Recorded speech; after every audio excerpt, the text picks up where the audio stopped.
اللہ کریم قرآن پاک میں ارشاد فرماتا ہے صراط الذین انعمت علیہم۔ جہاں اللہ ہمیں دعا کرنا سکھا رہا ہے تو وہاں اللہ کہتا ہے کہ مجھ سے جب مانگنا ہے تو ڈائریکٹ اپنی طرح نہیں مانگنا یا اللہ مجھے ایسا عطا کر دے، بلکہ ایسا مانگنا ہے، کہنا ہے صراط الذین انعمت علیہم، اللہ تو نے مجھے سیدھے رستے پہ چلانا ہے تو مجھے ایسے رستے پہ چلانا جس رستے پہ تم نے ان لوگوں کو چلایا جو تیرے انعام یافتہ تھے، تو جس رستے پہ وہ چلے اسی رستے پہ مجھے چلا۔ تو پھر ہم قرآن سے پوچھتے ہیں کہ قرآن تو ہی بتا کون ہے جن پہ اللہ نے انعام فرمایا، تو قرآن کہتا ہے فَأُولَٰئِكَ مَعَ الَّذِينَ أَنْعَمَ اللَّهُ عَلَيْهِم مِّنَ النَّبِيِّينَ وَالصِّدِّيقِينَ وَالشُّهَدَاءِ وَالصَّالِحِينَ۔ قرآن کہتا ہے انعام اللہ نے کیا ہے نبیوں میں سے، صدیقوں میں سے، شہداء میں سے، صالحین میں سے لوگ ایسے ہیں جن پہ اللہ نے انعام کر دیا ہے۔ تو انعام یافتہ کے اندر نبی بھی ہیں، صدیق بھی ہیں، شہداء بھی ہیں، اولیاء اللہ بھی ہیں، صالح بندے بھی ہیں۔ تو ہمیں دعا مانگنا انہی کی طرح کا سکھایا گیا ہے۔ آج نئے چونکہ قیامت قریب آنے والی ہے تو ہر روز نیا فتنہ اٹھ رہا ہے، آج نئے قسم کے لوگ آ رہے ہیں۔ لوگ آج کہتے ہیں نام ہے وابی، نام ہے بابی، میں ہوں مسلم علمی کتابی۔ تو بندہ پوچھے تم نے کہا ہے کہ نام ہے بابی یعنی میں باپوں کو ماننے والا نہیں ہوں، تو اللہ نے تو قرآن میں ہمیں دعاؤں کا طریقہ سکھاتے وقت بتا دیا ہے کہ جب مانگنا ہے تو دعا بھی مانگتے وقت باپوں کا خیال ضرور رکھنا ہے کہ جو پہلے دنیا سے گئے ہیں، جو نیک بندے دنیا سے جا چکے ہیں، جو بزرگ باپے گزرے ہیں، تم نے ان کے جیسا مانگنا ہے۔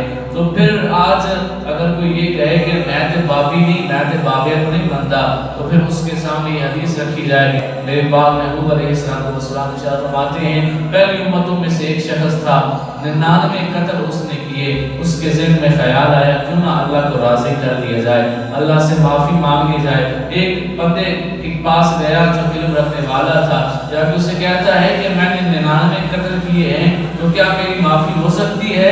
اس نے کہا نا تیری نہیں ہونی، تو نے اتنے قتل کر دیے۔ اس نے کہا چلو 100 تو پورا کرتے ہیں، اس نے اس کو بھی قتل کر دیا۔ اس نے کہا معافی تو پہلے نہیں ہونی تو میں اب 100 کو تو پورا کر دیتا ہوں، اس نے اسے بھی قتل کر دیا۔ 100 ہو گئے، باہر نکلا، پھر خیال آیا توبہ کاری لائے، کاری نو تو بہتر ہے۔ پھر کسی اور سے ملا، اس نے کہا کہ اگر تو توبہ کرنا چاہتا ہے تو فلاں بستی ہے بڑی دور ہے، وہاں ایک اللہ کا نیک بندہ ہے، تو اس کے پاس جا کر اسے کہے کہ میرے لیے اللہ سے معافی مانگے، تو وہ اللہ کو بڑا پیارا ہے، وہ دعا مانگے گا، اللہ معافی عطا کر دے گا۔ اب یہ نکلا اس بندے کو ملنے کے ارادے سے، جا رہا تھا، آگے ایک انسان آ گیا، اس نے کہا کدھر جا رہے ہو، کہاں جانے کا ارادہ ہے؟ اس نے کہا بڑی دور آگے ایک بستی ہے، اس بستی میں ایک ہستی ہے، اسے دیکھنے کو میری آنکھ ترستی ہے۔ اس نے کہا اس بندے کے ساتھ تیرا کوئی کاروبار ہے؟ اس نے کہا کاروبار نہیں ہے۔ کہا کوئی رشتہ ہے؟ کہا رشتہ بھی نہیں ہے۔ کہا کیوں جا رہے ہو؟ کہا اللہ کے لیے جا رہا ہوں، میں اس بندے کے ملنے جا رہا ہوں کہ وہ مجھے اللہ سے معافی لے کے دے گا، میں اسے اس لیے ملنے جا رہا ہوں۔ اب تھوڑا سا آگے چلا، اس کی موت کا وقت آ گیا، فرشتہ آیا، اس کی روح نکال لی۔ اب فرشتے آگے عذاب والے بھی، فرشتے آگے رحمت والے بھی۔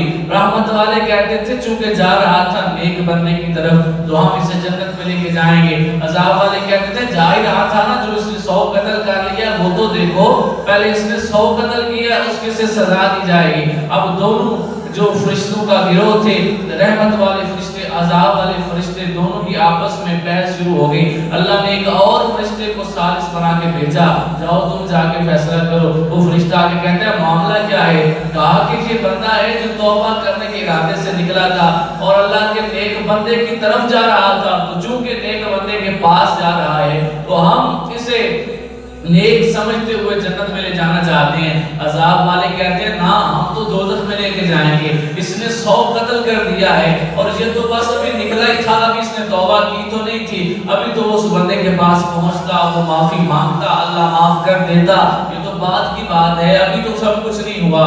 اب وہ فرشتہ جو سادس تھا اس نے کہا کہ اللہ کا مجھے حکم ہے کہ میں دونوں طرف کی زمین ناپ لیتا ہوں، جس طرف فاصلہ کم ہوگا یہ اس کو اسی طرف سمجھا جائے گا جہاں سے نکلا ہے، جہاں پہنچنا ہے۔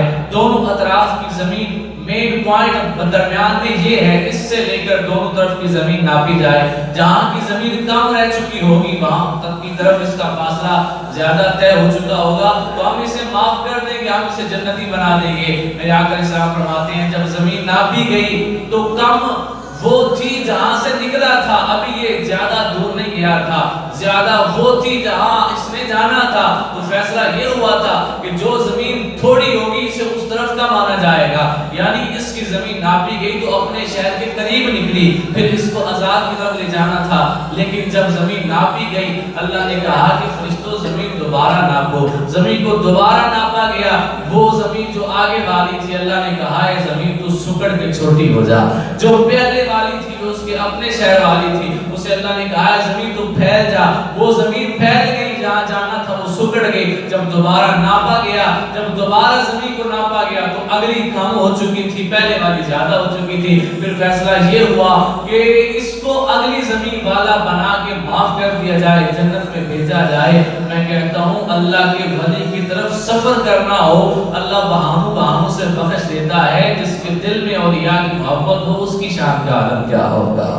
ابھی تو بندہ مل نہیں جا رہا تھا نا، ابھی جا کے نہ وہ بیعت ہوا نہ اس کو اس نے دیکھا، ابھی تو بس جا رہا تھا۔ لیکن اللہ کے اولیاء کی شان یہ ہے کہ ان کی طرف سفر کرتا بندہ بھی اللہ کو اتنا پسند آ جاتا ہے کہ وہ اس سفر کی برکت سے معاف کر دیتا ہے۔ 100 قتل کیا تھا اس نے، جو چھوٹے سے گناہ چھوٹا سا گناہ نہیں کیا تھا، بہت بڑا قتل کا گناہ بہت بڑا ہوتا ہے، لیکن ولی کی طرف جانے کی برکت اس کی یہ تھی۔